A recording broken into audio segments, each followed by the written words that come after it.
Hey guys, this is Mitch from BoardCo. We are out today on the water doing some boat comparisons between the Centurion boats that we sell and some other boats that are out on the market.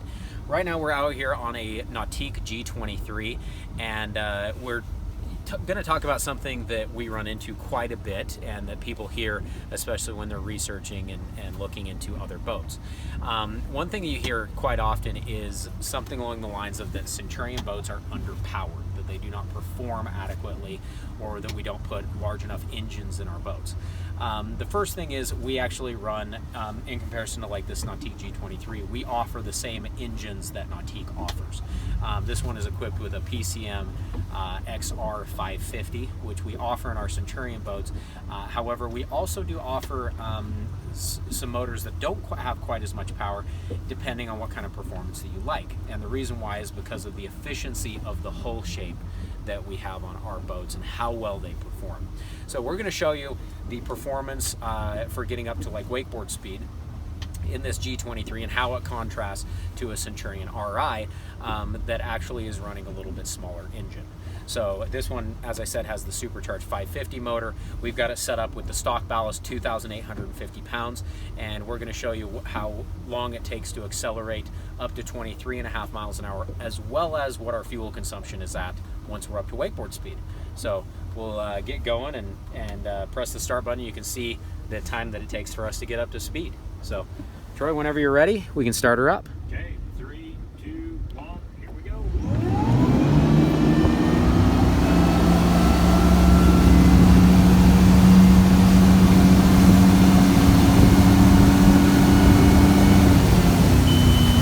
Okay, so you can see that we stopped right there on 13.32. It really was right about 12 seconds is the time that it took to get up to wakeboard speed with the boat weighted up and dialed to wakeboard behind this boat. Right here I've got a diagnostic tool hooked up so you can see the exact consumption. Right now we are sitting, it's fluctuating between about 16 and a half and 19 gallons an hour. Most of the time sitting right at about 18 gallons per hour is what we are burning wakeboarding with this boat with the stock ballast full. We don't have any additional weight. There's only 3 of us here in the boat that you can see, so this is about the lightest crew that you would run if you're going to wakeboard with the ballast full. So 18 gallons per hour, 12 seconds to get up to wakeboard speed with the supercharged 550 horsepower engine. We're going to jump over to our Centurion boats with the Opti-V hull and show you how it compares with a boat that is a little bit larger but also has a smaller engine. Alright guys, we are now out in the Ri257 for 2018 with the Opti-V hull shape that is on this boat and the PCM H6 engine that is in it. This motor is one step down from the engine that we had in the Nautique we were just running. Some additional specs on this boat: it is 2.5 feet longer, it is about 1,000 pounds heavier, and we are packing about 700 pounds more ballast in this boat than what we were running in the Nautique. The Nautique we're running 2,850, this boat we're running about 3,500 pounds. So we're running more ballast, heavier boat, larger boat, theoretically should create more drag. So, and we're running it with a motor that is downsized from the motor we were running in the Nautique. One of the things that we'll show you is the performance that this H6 motor gets. Keep in mind, we can always upgrade the engine that is in this boat. We have the ability to upgrade it to that XR7 engine. So you take the performance that you're seeing here with the H6, we can take that up a notch with the XR7. Where in that Nautique, that XR7 was really the only way that that boat performs optimally. We'll show you what happens with 0 to 23.5 miles an hour, as well as the fuel consumption that we get with this H6. So if you remember, the Nautique, it was taking us about just over 12 seconds to plane, and we were burning about 17, 18 gallons an hour while we were at wakeboard speed. So we are set and ready to rock and roll. We'll take off and show you exactly how long it takes to get this guy on plane. So, okay. Troy, whenever you're ready. Here we go.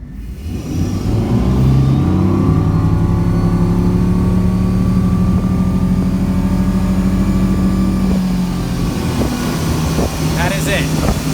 23.5 miles an hour in just under 8 seconds. So 0 to 23 miles an hour in this boat is faster than it was in a boat that is smaller with less ballast and a larger engine. As you can see, our wakeboard wake is absolutely awesome behind the 7. Throws out just a crystal clean wakeboard wake on both sides. Amazing for boosting off of. And lastly, our fuel consumption right here, we are hanging out at right about 13 gallons per hour. So we are burning a full 4 to 5 gallons per hour less while wakeboarding. That just shows you the efficiency of this new hull shape and how that translates over to the performance of the boat while you're driving, while you're wakeboarding, while you're surfing, while you're doing any of the activities on the boat. So hopefully this breaks down one of the common misconceptions that number 1, the Centurion boats are underpowered. Number 2, people saying at high elevation you need a 550 horsepower supercharged engine. In many other boats you do. In the Centurions with the Opti-V hull, as you see, the H6 works amazing.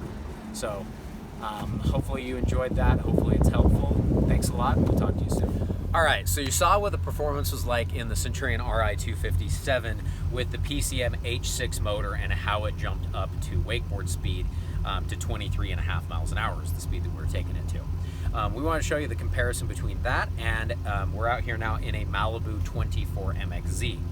It's a little bit smaller boat than the Centurion. It's about 1.5 feet shorter, a little lighter weight. We've got it set up with the full stock ballast, so we have hard tanks that are sitting in this boat of about 1,500 pounds, and then we have plug and play of about 1,500 pounds as well. So we're running 1,500 pounds of ballast. No additional lead, no additional steel, no ballast bags sitting throughout the boat. There's just 3 of us in here, so this is kind of the lightest crew you can run when wakeboarding with the boat fully ballasted. We also have the power wedge set on this boat, and we have it set in lift mode currently right now. Lift mode drops down into a positive setting and lifts the back end of the boat as compared to the way that it normally sits, which is going to provide more drag. So we want to show you the optimal way to get this boat to speed and how well it performs compared to the Centurion with the Opti-V hull and with the PCM H6 engine. And this boat is equipped with that Monsoon 450, so same horsepower as what we got with the Centurion. So got the stopwatch here. We'll start it up and show you how it compares. So right.